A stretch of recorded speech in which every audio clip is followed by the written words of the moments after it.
Early in the last century, a small number of upper-class Americans seeking shelter from technology and a return to a simpler way of life traveled to the most isolated islands on Earth, Hawaii. In a few years, the islands became an American resort outpost. To accommodate the influx of wealthy tourists, a city was built over a saltwater marsh on the south side of Oahu. American tourists arriving at Waikiki for the first time were greeted to an exotic experience of Hawaiian ukuleles, salient flowers, and hula dancers. Nowhere else in the world was quite like Waikiki, the water a constant 76 degrees, never too cold to swim. By 1910, Waikiki was a center of hedonistic affluence, leisure time, permissive social attitudes, and a number of distractions combined to create a nirvana where vacation really meant fun and the beach was the place to go. It was from this backdrop that a group of native Hawaiian bohemians, dubbed the Waikiki Beach Boys, emerged to pioneer one of the most important youth cultural developments of the 20th century, surfing. No one epitomized the traditional Hawaiian lifestyle more than the Waikiki Beach Boys, the men who found a way to live and work year-round on the beaches. Among their ranks were Rabbit Kakai, known to surf history as the father of modern hot dogging, Squeeze Kamana, possibly the greatest ukulele soloist of all time, and Duke Kahanamoku, a three-time Olympic gold medalist and the father of modern surfing. Christian missionaries who had arrived in Hawaii after 1820 felt that the tradition of surfing was sinful due to its practitioners going out into the ocean half naked. Among the few locals still surfing at the end of the 19th century was one Duke Paoa Kahanamoku, a full-blooded Hawaiian.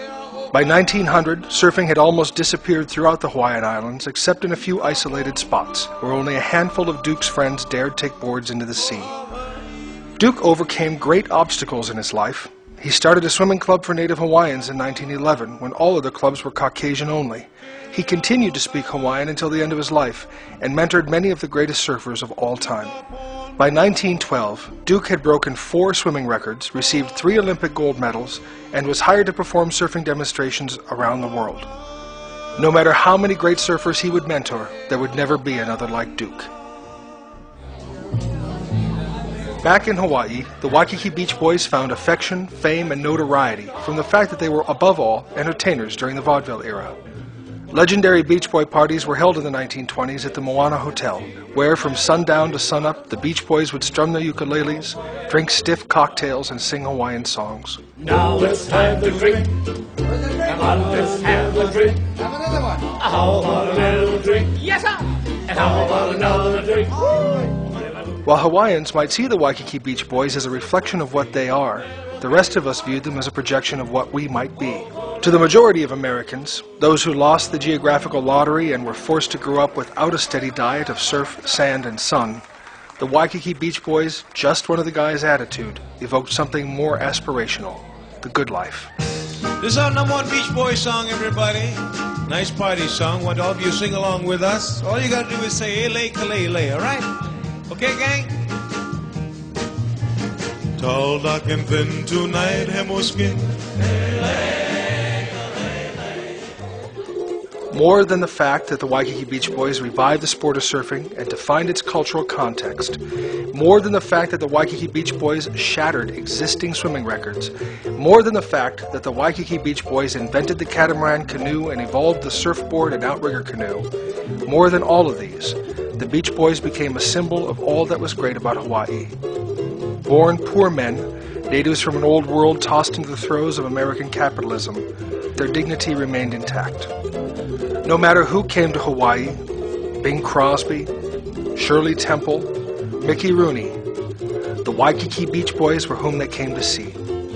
Without the Waikiki Beach Boys, the ancient ritual of surfing would not have survived Hawaii's cultural decimation.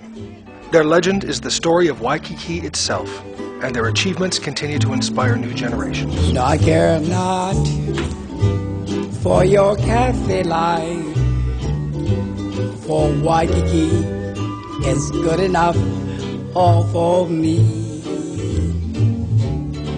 You know, I care not for your silks and lace, for calico is good enough for me. You know, society may be the fashion, but you know I crave simplicity, and all that I'm looking for is a 50-50 girlie for me.